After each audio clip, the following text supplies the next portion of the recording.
आर्चरीमध्ये generation shift officially सुरू झाला आहे आणि त्याचं सगळ्यात मोठं प्रूफ काय तर टीम मध्ये आलेल्या नावांपेक्षा जास्त चर्चा होत आहे त्या दोन लेजेंड्सची जे या स्क्वॉड मध्येच नाहीत. आणि म्हणूनच हे सिलेक्शन फक्त एक टीम अनाउन्समेंट राहिलेलं नाही, ही एक मोठ्या ट्रान्झिशनची सुरुवात झाली आहे. इंडियाचे रिकअप आणि कंपाऊंड स्क्वॉड्स एशियन गेम्ससाठी फायनल झाले आहेत.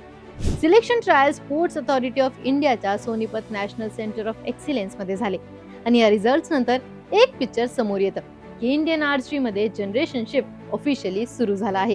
एक युग हळूहळू मागे सरकत आहे आणि नवीन पिढी आता स्पॉटलाइट मध्ये येत आहे. सगळ्यात मोठा शॉक होता दीपिका कुमारीचं मिस आउट करणे.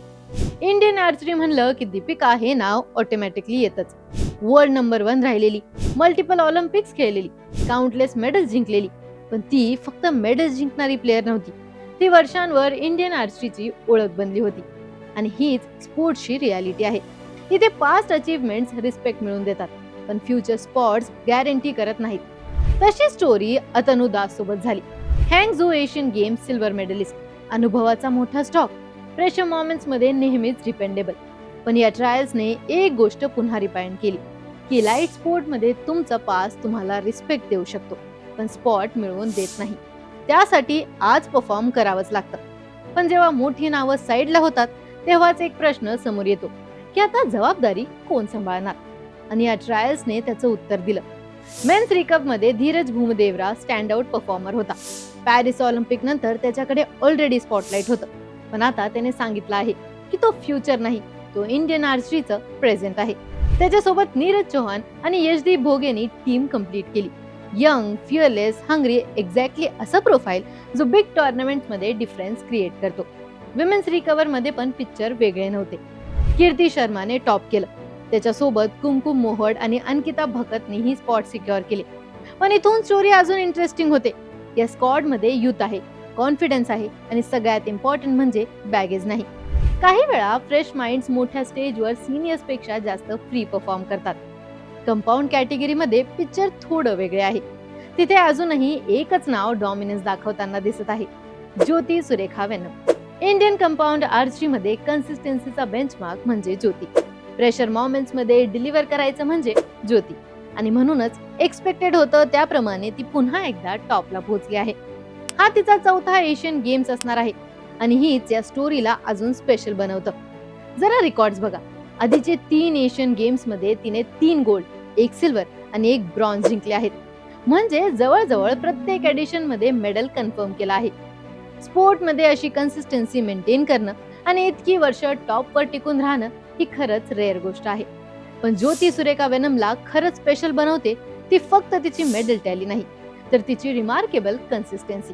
कारण जेव्हा नवीन प्लेयर्स टीम मध्ये एंट्री करतात तेव्हा त्यांना फक्त एक कोच नसतो लागत, त्यांना एक रोल मॉडेल लागतो, एक बेंचमार्क लागतो.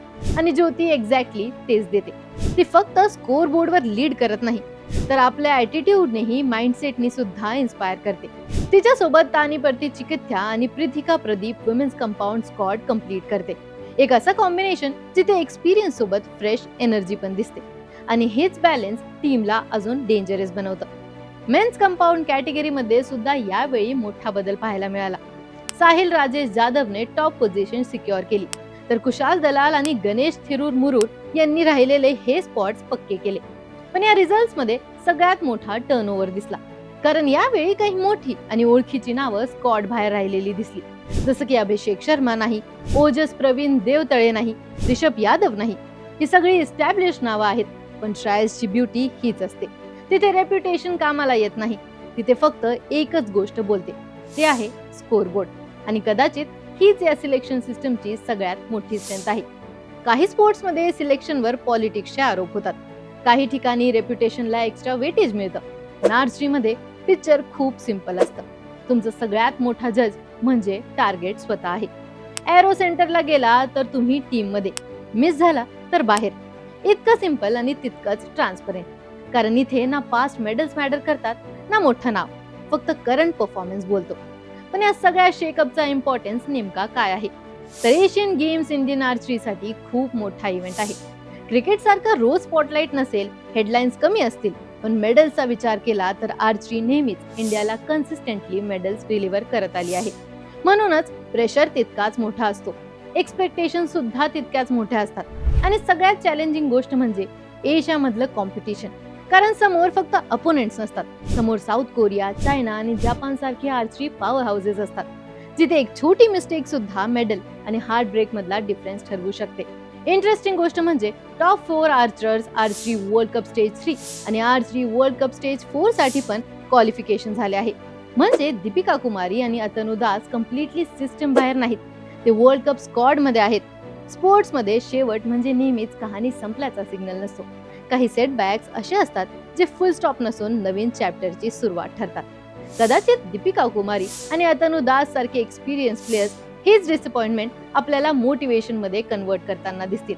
कारण खरे चॅम्पियन्स अपयशाने थांबत नाहीत, ते त्यातून एनर्जी घेतात आणि पुन्हा एकदा अधिक ताकदीने कमबॅक करतात. पण यंग प्लेयर्ससाठी हा एक मोठा टर्निंग पॉइंट सुद्धा आहे. यावेळी त्यांच्या समोर कुठल्याही लेजंडची शॅडो नाही, स्टेज डिरेक्ट त्यांच्यासाठी ओपन झाला आहे.